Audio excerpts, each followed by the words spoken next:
To start out, we will provide some background information about LGBTQ people in World War II. It's only been 5 years since Don't Ask, Don't Tell was repealed, finally allowing gays, lesbians, and bisexual people to openly serve in the military. For the most part of our nation's history, the military systematically excluded and discriminated against homosexual people. But despite attempts to ban gay service members and to stamp out all evidence of homosexuality in the armed forces, the military's persecution did not keep same-sex desire in the closet. World War II had many LGBTQ soldiers who kept their sexuality suppressed while fighting for their countries so they would not be discharged. These experiences in the war did not waver their pride in their country, but did cause day-to-day struggles for the people in the war and struggles and discrimination towards them after the war. Now we are going to highlight 3 Spotlight service members in their war hero efforts and talk about their experiences of being homosexual and in the military during this time. Profile and Spotlight number 1 is Marvin Leibman.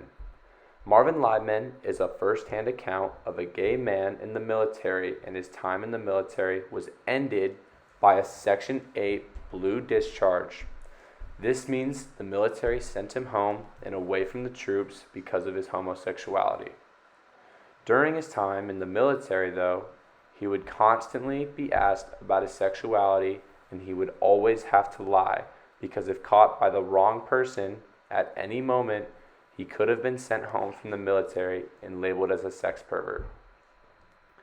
By the middle of the war, the military, instead of charging individuals with sodomy, a court-martialed offense, the military began identifying suspected homosexuals as psychopaths.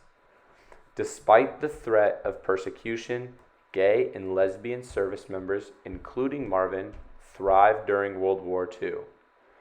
Before the war, Marvin had never really left his state, let alone his town. Getting drafted into the military gave him the opportunity to find a community, comrades, and a first love.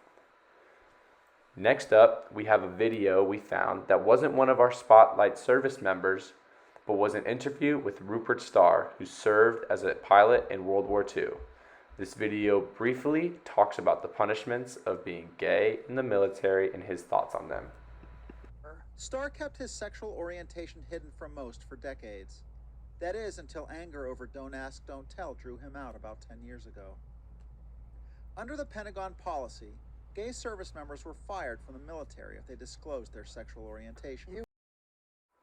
Back to our Spotlight service members, next up is Private Dudley. Private Dudley Cave joined the Royal Army Ordnance Corps as a driver in 1941. Dudley talks a lot about how he was treated during and after the war.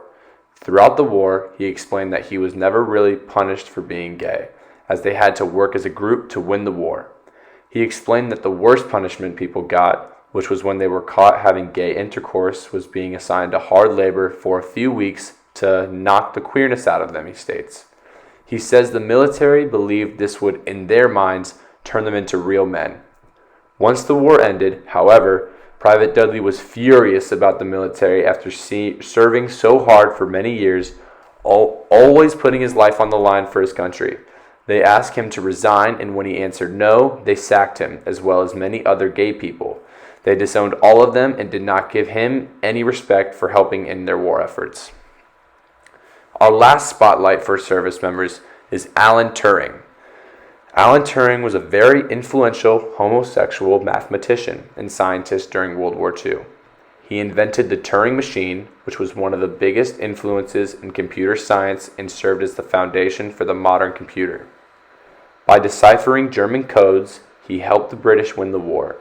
Despite his great successes, he was convicted of indecency by the British military, which in return, his accomplishments in the war were not recognized, and nobody thought of him as a war hero at all because of his homosexuality. In conclusion, to finally give an answer to this driving question, yes, LGBTQ service members were discriminated against during the war, but it did not necessarily make life during the war for them extremely difficult. For instance, Marvin, Private Dudley, and Rupert Starr, in his video, all say they've made lifelong relationships in the military and that their time in the military was not difficult because of their homosexualities. It was after their time serving where they were not recognized for their accomplishments, discharged, or asked to leave the military because they are homosexual that made them upset and discriminated against.